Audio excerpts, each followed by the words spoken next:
Malaki ang naitulong ng martial law sa Mindanao, ayon po yan kay PNP Chief Oscar Albayalde. Sa panayam sa programang The Source, sinabi ni Albayalde na bumaba ang krimen at dumami ang turista mula nang ipatupad sa rehiyon ang batas militar. The crime volume dropped by 28,853 or 32.8%. Because of the implementation of martial law and of course because of the forces present there. We have recorded a drop of 44.2% on index crimes. That includes murder and also the recovery of almost 10,000 loose firearms. Tourists still go to Mindanao, and I think if we check on the volume of tourists that went to Mindanao, probably it even went up, no, because of the security. Suportado naman ni Albayalde ang pagbuo ng isang special unit na susugpo sa Sparrow Unit ng New People's Army. Over the past 3 years, as per record from the Armed Forces of the Philippines, we have 136 deaths attributed to these Sparrow-like operations of the CPP and PNDF. Do you need another group to counter the Sparrow, what is called supposed to be the Sparrow Unit of the NPA, sir? Probably a more focused team, a special team that will focus on this. Muling mapapanood ang aking panayam kay PNP Chief Oscar Albayalde sa The Source mamayang alas 2 ng hapon at alas 7:30 ng gabi. Suportado naman ni House Speaker Gloria Macapagal Arroyo ang pagpapalawig muli sa martial law sa Mindanao sa loob ng isa pang taon. Sinabi ni Arroyo na handa niyang isulong ang rekomendasyon ng militar kung formal itong hihilingin ni Pangulong Rodrigo Duterte sa Kongreso. If it comes to our chamber, I will recommend that Umagal ang inflation rate o yung pong pagbilis ng pagtaas ng presyo ng mga bilihin nitong Nobyembre, inanunsyo ng Philippine Statistics Authority, pumalo ang inflation rate sa 6% noong nakaraang buwan. Ibig sabihin bahagyang bumaba ang presyo ng mga bilihin nitong Nobyembre. Mas mababa ang November inflation kumpara sa 6.7% noong Oktubre at Setyembre, ang pinakamataas sa loob ng 9 na taon. Pero doble pa rin ang itinaas nito kung ikukumpara sa 3% na naitala sa parehong buwan noong 2017. Sinabi ng PSA, bumagal ang taunang pagtaas ng presyo ng mga pagkain at inumin, pabahay, tubig, kuryente, gas at iba pang produktong petrolyo. Tuloy na sa susunod na taon ang pagpapatupad naman ng dagdag na excise tax o buwis sa langis. Kinumpirma ni Budget Secretary Ben Diokno sa CNN Philippines, inaprubahan na ni Pangulong Rodrigo Duterte ang rekomendasyon ng mga economic managers hinggil dito sa cabinet meeting kagabi. Ibig sabihin madadagdagan ng 2 piso ang presyo ng mga produktong petrolyo simula January 2019. Sa isang text message, sinabi ni Diokno na halos hindi naman daw mararamdaman ang epekto ng dagdag buwis dahil sa bumababang presyo ng krudo. Paliwanag ng kalihim kung umabot noon ang presyo ng diesel sa 49 pesos at 80 centavos kada litro, papatak na lamang ito sa 37 pesos at 76 centavos pagdating ng Enero, kasama na dyan ang excise tax. Ang gasolina naman, nasa 61 pesos kada litro ang pinakamataas na presyo ngayong 2018, magiging halos 51 pesos na lang, kasama rin ang excise tax. Nauna nang sinabi ng mga economic managers, maaaring umabot sa 43.4 billion pesos ang ikalulugi ng pamahalaan kung hindi ipatutupad ang dagdag buwis. Gagamitin ang kita sa mga proyekto ng gobyerno tulad ng Build Infrastructure Program. Last night, the President approved the recommendation of the DBCC to implement, not suspend as originally proposed, the second tranche of the excise tax on oil products by January 1st, 2019. Okay, let me refresh your memory that we asked Congress to impose 6 pesos. Okay? And they actually staggered it, right? So 3 tranches, 250, then 2 pesos, then 150 in 2020. There are many reasons for the implementation of the additional tax. First, there has been a major turnaround in world crude prices from the time the suspension was proposed, which is early October, and now, early December. Dubai crude oil prices have gone down by 14% from an average of 79 pesos per barrel. This is Dubai, which is the relevant type of crude rather than Brent or WTI. in October 2018 down to $68 per barrel so far in November 28. The oil futures market projects that there will be further reduction. In fact, prices are projected to fall to below $60 in 2019.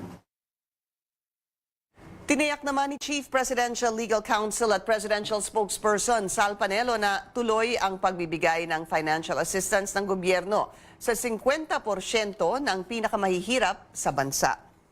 Naghain ng ikalawang mosyon sa Korte Suprema ang isang consumer group kontra sa pagpapatupad ng train law. Sinabi ni Attorney Victorio Dimagiba ng Laban Consumer Incorporated, pahirap lang lalo sa mga mamamayan ang idudulot ng dagdag sa fuel excise tax.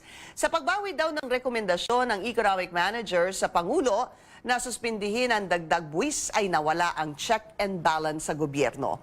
Ang tunay daw na dahilan sa pagpapatupad nito ay upang punan ang kakulangan sa koleksyon ng value-added tax dahil sa pagbagsak ng halaga ng krudo sa nakalipas na 2 buwan.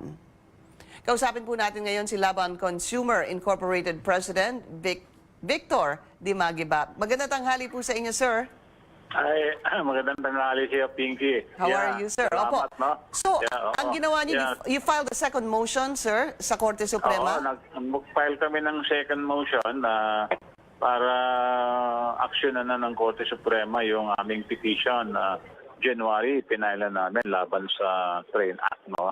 Kasi, Pinky, yung aming opposition sa excise taxes, hindi siya related dito sa issue ng pataas ba o mababa ang presyo ng crude oil.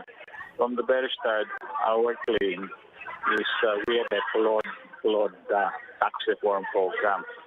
Lumalabag siya sa mga panuntunan ng saligang batas. No? And true, no? Tingnan natin yung inflation report in November.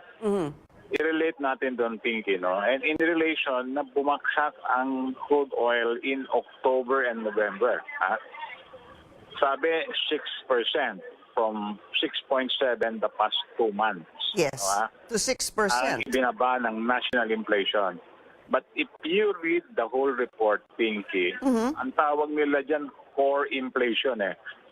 Ang core inflation in November actually went up from 5.1% to 5.8%.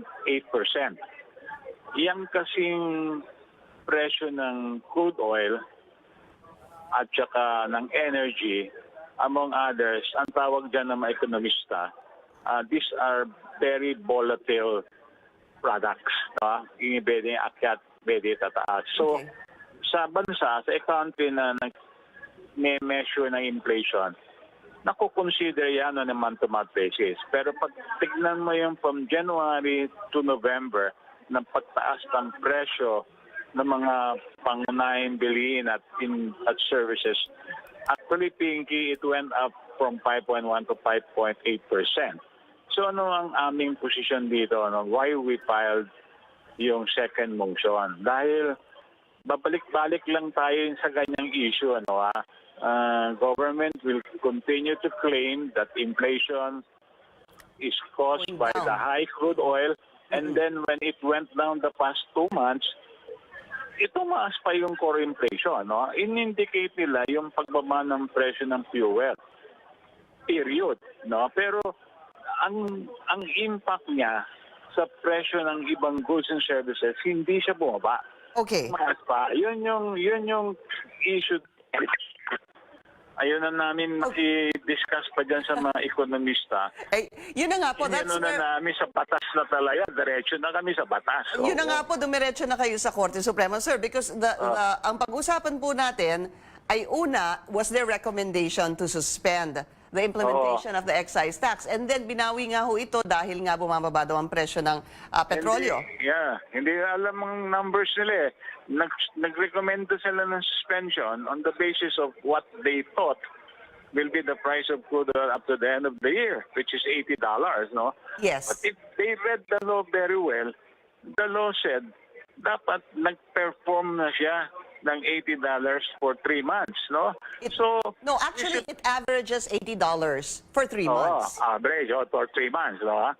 So we supported yung suspension dahil good news yun. It's a good breathing spell on the excise taxes. Alam mo, yung excise taxes na yan na itutuloy pala, magdadagdag sa diesel ng 2 pesos at Yes, sir. liwanagin natin. 2 pesos plus VAT of 12%. Always like that. Hindi lang siya 2 pesos. So yung 450 ng diesel is 450 and then Plus. you add 12% VAT. Yun yung impact. So Okay. ang sa amin, Pinky, it's really the impact of the excise taxes ang nagsusolidify ng mataas ng inflation dito sa Okay. ating bansa. And the numbers shows it. I mean, bumaba ng 2 buwan pero ang core inflation tumaas pa. Yun po yung sinasabi niyong core inflation na 5.1, naging 5.8%. Naging 5.8%. Alright. Kasi yun ang binabasa ko lagi. Kasi yun yung matatag na data. Yun ang dapat pala tinitingnan din natin talaga, yung sinasabing core Tinitingnan inflation. natin, no? Alright. Pero kasi doon tayo sa headline inflation. Yan ang kasi ang... And then, pangalawa, no, kung titingnan mo, Pinky, bakit bumaba ang food item? Mostly agricultural products. And I think kami, we supported si Secretary Piñol when he set SRP in commercial rice. And I believe it worked. Pero tingnan mo, Pinky, yung presyo ng mga manufactured at processed goods, wala dun sa listahan. Kasi yun, pataas continue. Okay, alright. Sige sir, bantayan po natin yan. Tingnan po natin yung tinatawag ng mga core inflation. In the meantime, maraming salamat po sa inyo. Laban, Consumer Incorporated President Vic Demagiba. Thank you, sir.